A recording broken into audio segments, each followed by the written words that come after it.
Hello, and welcome to the We Are Power podcast. If this is your first time here, the We Are Power podcast is the podcast for you, your career, and your life. We release an episode every single Monday with listeners in over 60 countries worldwide, where you'll hear personal life stories, top-notch industry advice, and key leadership insight from amazing role models. As We Are Power is the umbrella brand to Northern Empowerment Awards, which celebrates hundreds of female role models and advocates every year. This is where you can hear stories from all of our awards alumni and stay up to date with everything MPW Awards and We Are Power.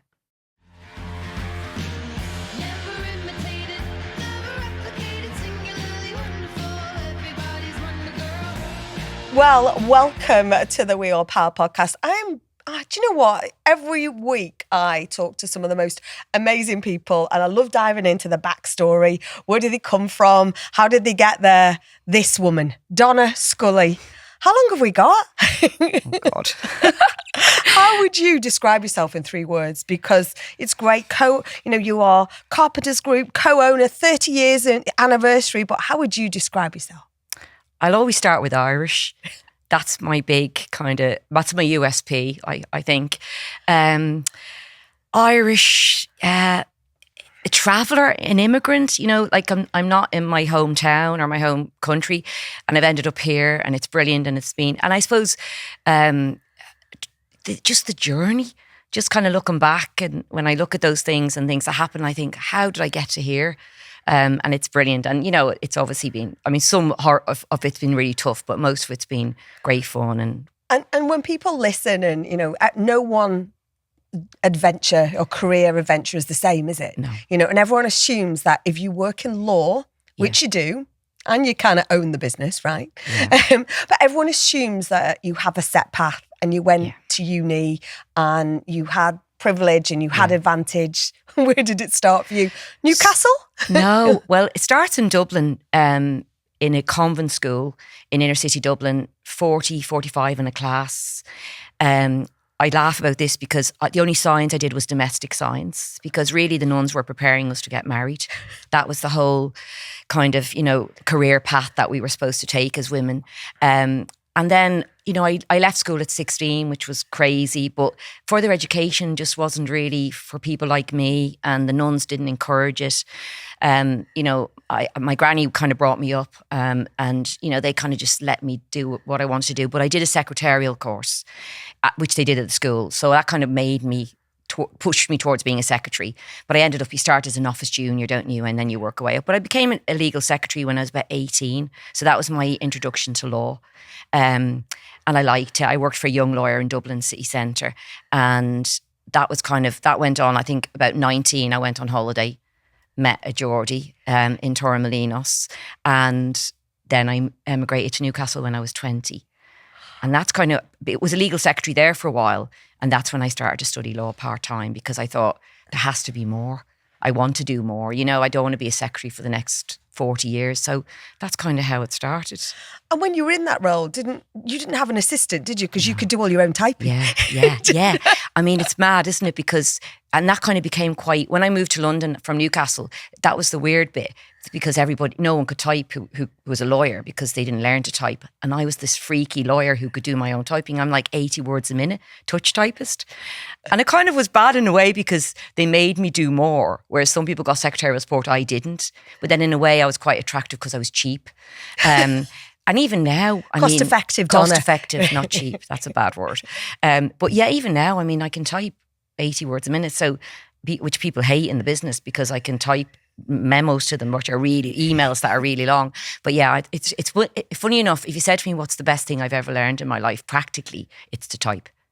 And do you think you've always been one of those people who's sort of flown ahead? Like, there's something in the power in that typing, right? Yeah. The speed of it. I got taught to type in the Navy when I was a radio operator, and we had a big keyboard up on the screen and it had light up letters, and that's how. And now, my husband said, "How can you do that without looking?" It was great. It's brilliant, and it really is helpful. If you want to do blogs, I do a bit of writing, and I do it all myself because it's much easier. I have a PA. John and I share one, but she does all the practical stuff, booking things and all that. I do all my own typing. It's just very easy. It's great having it, and I'm delighted excited. I didn't realise. I mean, there was a few years where I did have a secretary, as I kind of went up the ladder a bit, because they said, it's not cost effective for you to type. We'll get someone. And it was like really weird. I hated it.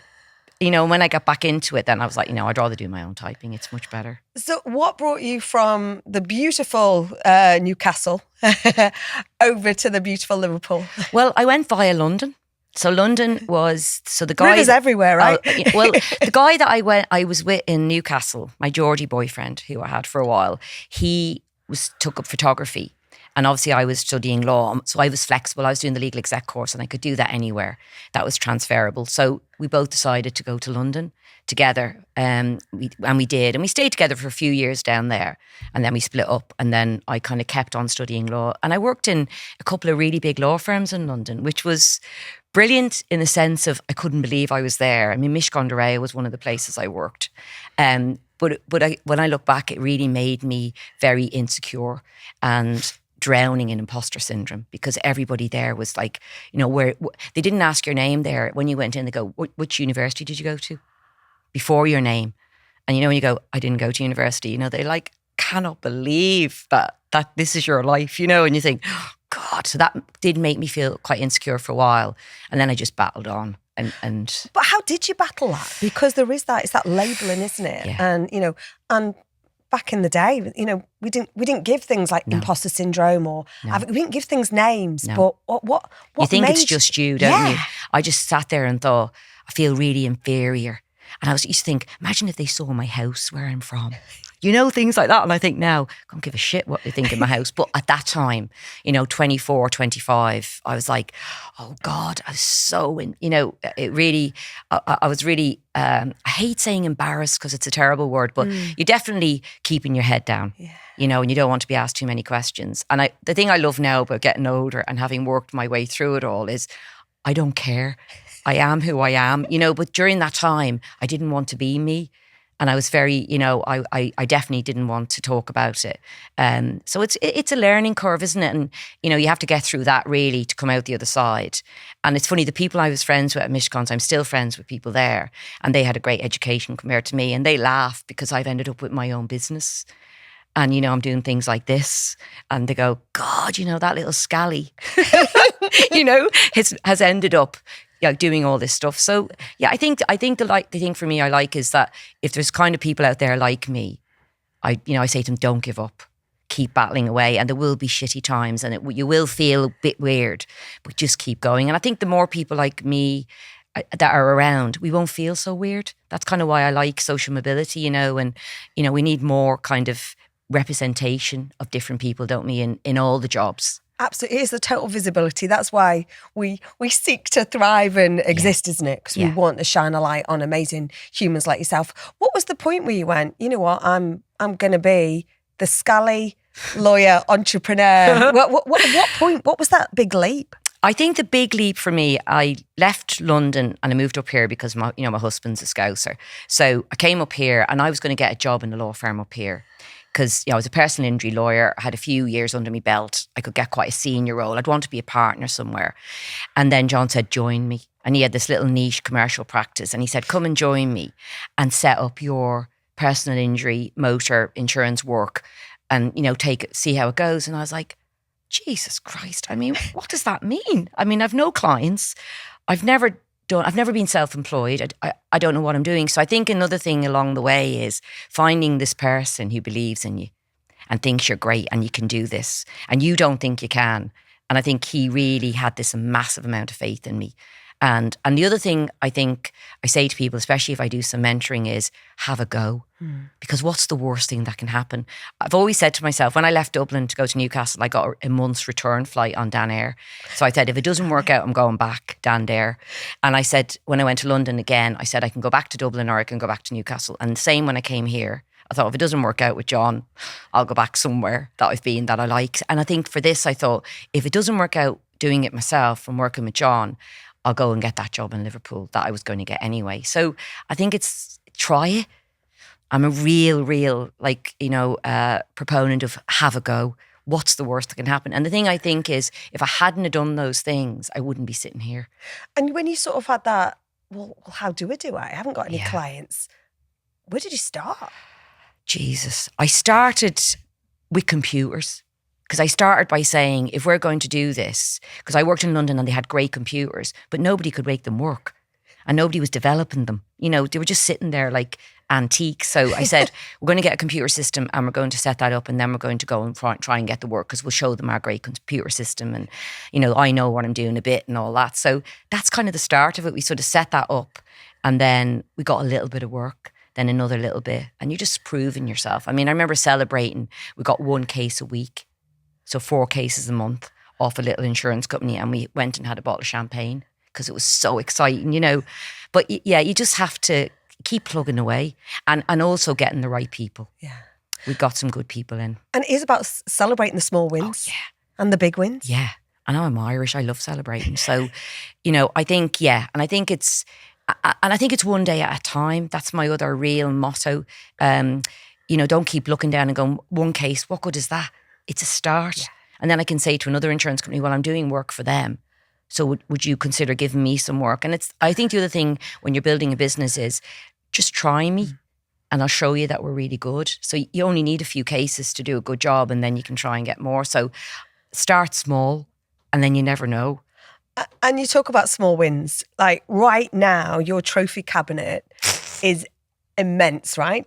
Reigning Merseyside Woman of the Year champion, the only non-Scouser or the only first Irish winner, which is amazing. Yeah. Well deserved. Literally the weekend just gone, top 100. Global insurance people, I know. Hello. They're all laughing in Dublin when they hear that. But this trophy cabinet's getting bigger, it's right? It's funny, isn't it? I laugh about this. I was saying this to John. Like I've been doing this job for nearly 30 years. I've been up here 28 years this year. And you plug away, you work away, you do your thing. And then it's like, they're like buses, aren't they? Because I didn't win anything for years, obviously. And then all of a sudden, you know, I really love, what I love about what's happened in the last few years is people have taken the time to nominate me to go away. Like even, you know, when it was your thing, it was like somebody sat down and wrote the story about why I should win. And even for Merseyside Woman of the Year, I know a lot of people got together and put that nomination together. And I think that's so touching, isn't it? And like that really like floors me that people can be bothered to do that. But you're somebody throughout your whole career, you've talked about mentoring. You're someone who's been so passionate about giving back, paying forward. You were shortlisted for mentor for Northern Power Women Awards, weren't you? But why is that mentoring so I think I think it's natural because of where I come from. I feel like when you have my background and you've managed to get to this stage and to have those opportunities and to, you know, for it to have gone well, I just feel you have to have this duty, don't you? I have this feeling that it's for me just to do it and say it's great is fine, but quite selfish. For me to say I'm going to drag a load of people, hopefully with me, you know, hopefully inspire them, physically support them. I mean, the great thing about having a business is it's very powerful. And like me, you know, doing a bit of volunteering or helping is one thing, but when I can do it through the business and 1,500 people, you know, when I can offer apprenticeships in the business, you know, work experience, when I can look around the business and see loads of Donnas, not loads of those people at Mish Condorea, like there's loads of people like me. When I look and we're 50-50 men and women, top to bottom. Because when, you know, 30, 40 years ago, I wasn't treated very well as a woman, especially in London, especially in posh law firms. You know, my education wasn't good enough. You know, you're looked at for your looks, aren't you? I mean, there was a lot of sexual harassment, especially before Me Too. So I love that. I don't want to see that. There's no room for that in the world, really. And I think a business should, you know, be representative of society. So, you know, I think that's very powerful and I really like that. And I just think that's what we should do. And you talk about using that power and owning a business is powerful, but this is about using your power for good. And one of the things that you've been driving is the fans and food banks, right? Food banks, you know, massive Liverpool fan. Yeah. How did that come about? Where did that fit in? Not Newcastle. I'm quite observant. I am quite observant, and I'm a big social media fan, aren't I? And the great part of social media is you find good stuff on there. And I saw them on social media, their Twitter site, and then I went to a game and I saw the van, and Dave Kelly and Ian Byrne and Robbie were there. So I went and asked them and said, "Why are you here? what is this about? And they said it's just fan activism. People in Merseyside are hungry, which is like, whoa. And they said, so we do Everton and we do Liverpool games, and we collect food and clothes and anything. And they said this to me, and I want to cry when I hear it, because it just really hit home. It's like, hunger doesn't wear club colours. So, when you go, because the big rivalry, the derby's on Wednesday, a huge rivalry, not when it comes to hunger, not when it comes to the food banks. It's the same volunteers. And then they've rolled it out across the country. Newcastle has a huge food bank set up, Man City, Man United, Spurs. And I just think it's brilliant, because football can get a bad name, can't it? Yeah. There's, they can talk about the kind of money that's involved, and sometimes there's aggro and stuff like that. But I think there's a lot of good goes on. And then we set up this kind of breakfast on a Sunday morning, fan supporting food banks and Carpenters. And we have in Birkenhead at the Charles Thompson Mission. So that's brilliant. Some of their volunteers turn up, some of ours, and we just get together. So it's brilliant. And I think they run these amazing mobile pantries. I don't know if you've heard of them, but they're all around Liverpool. And they're like farmers markets. And all the stuff is set out, and it's fresh food and veg and everything. You pay £3.50 and you get about £20 worth of food, but you can choose it. So it's kind of a step up from a food bank. And they're amazing. And they do them all around in Liverpool, Lodge Lane, and, all that. It's fantastic. They're amazing people. And things are bad and have been bad. And COVID, they kept going in COVID and helped everybody. So it's just brilliant. And Liverpool and Everton support them.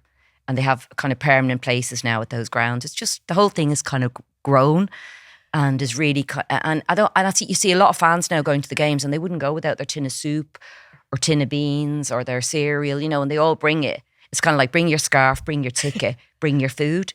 But that everyone can be part of that, though. And it's when you've talked about your love of social media. Yeah. And, we're in a very interesting world right now where social media can play a really bad part. Oh, yeah. But it's important that we try and find the good bits. Yeah, it is. And I think, I've kind of fallen out with Twitter. I'm not calling it X, but I've kind of fallen out with it because it is so bad on there. But I'm torn, because I did loads of good on there in terms of community and charity and donations.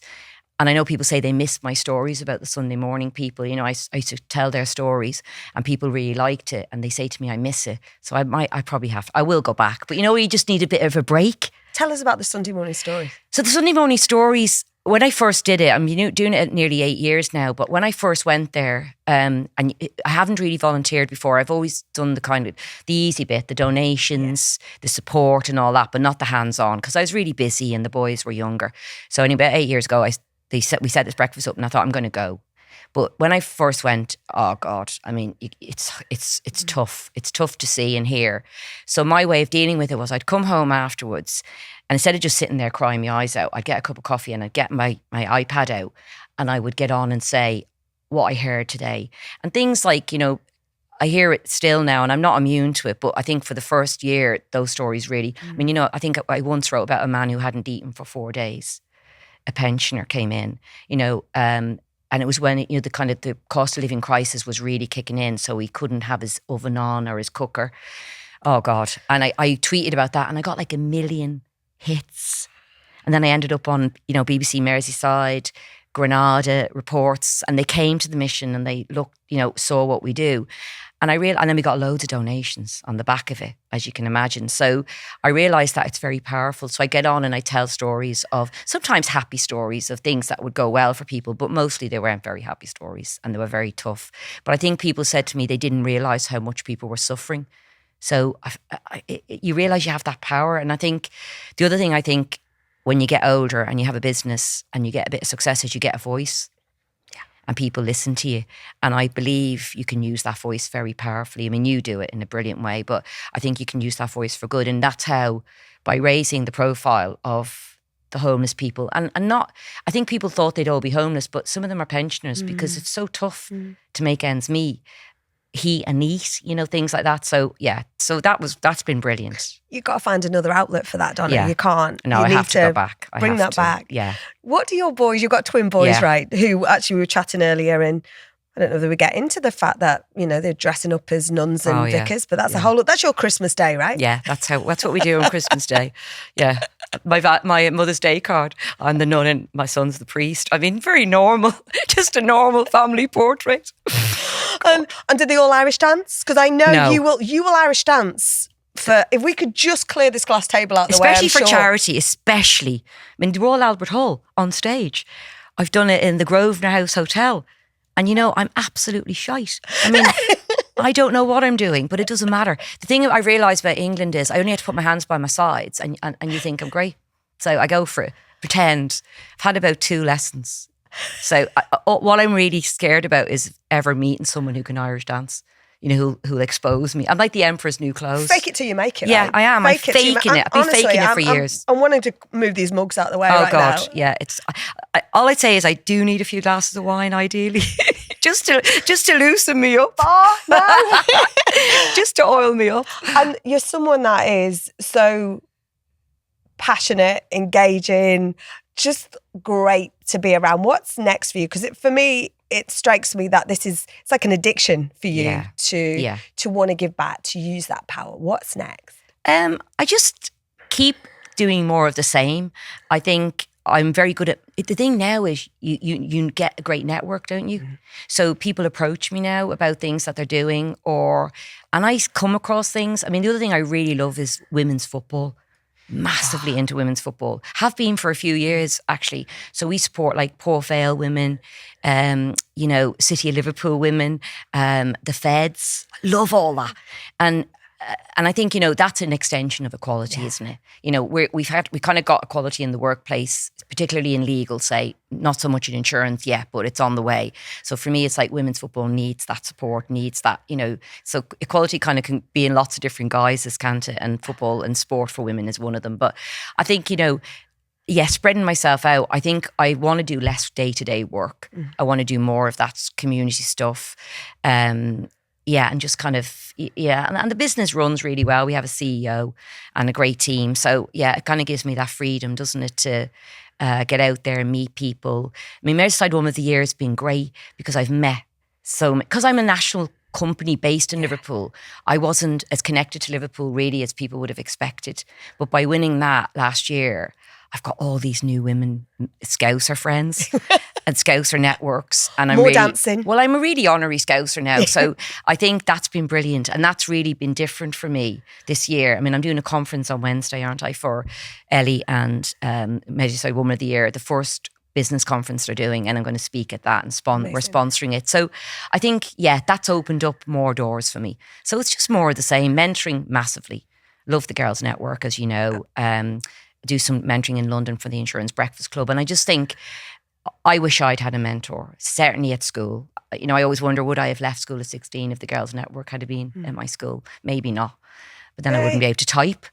How would I have lived? Type fast. Jesus, no. I'll forget that. It's all right. But so I think more of that. And I love, I think just keeping that fire in your belly. Keeping on the move, and just I think surrounding yourself with great people who inspire you, make you laugh. Sunday morning, those volunteers are hysterical and brilliant and hardworking, and we have the best laugh in the most horrible circumstances. It's that kind of combination of making the best of it, and I just want to do more of that if I can. And what is the one quotation that you kind of live your life by? Oh, kindness is free. Spread that shit everywhere. We have T-shirts on a Sunday morning now. I was going to say, it's going to be on a tote bag, right? We have got T-shirts. And it's funny. And the people who come in, our visitors laugh and they go, oh yeah. And I go, well, it is. It doesn't cost a penny to be nice to somebody. I mean, obviously if you can give money and food, that's great. But, just a hello or a hug. There's a lot of hugging on a Sunday morning. And a smile. Yeah. And just like a bit of laugh. I think so. And I think no judgment, that's really important as well. But I think the kindness thing it's underrated, the best thing ever in the world. And it is like a comfort blanket, isn't it? So more of that. Donna Scully. Scully? I've just changed your name now. Oh yeah? I don't know who Donna Scully. I suppose I've Donna Scully here today. It kind of suits anyway, doesn't it? Donna Scully. Scully. Thank you so much for joining me today. You are a total legend, and please keep on spreading that kindness everywhere. Thanks for joining me today, Donna. Thank you very much. Thanks for asking me. Subscribe on YouTube, Apple, Amazon Music, Spotify, or wherever you get your podcasts. Leave us a review or follow us on socials. We are power_net on Insta, TikTok and Twitter. Or We Are Power on LinkedIn, Facebook. And We Are _power on YouTube.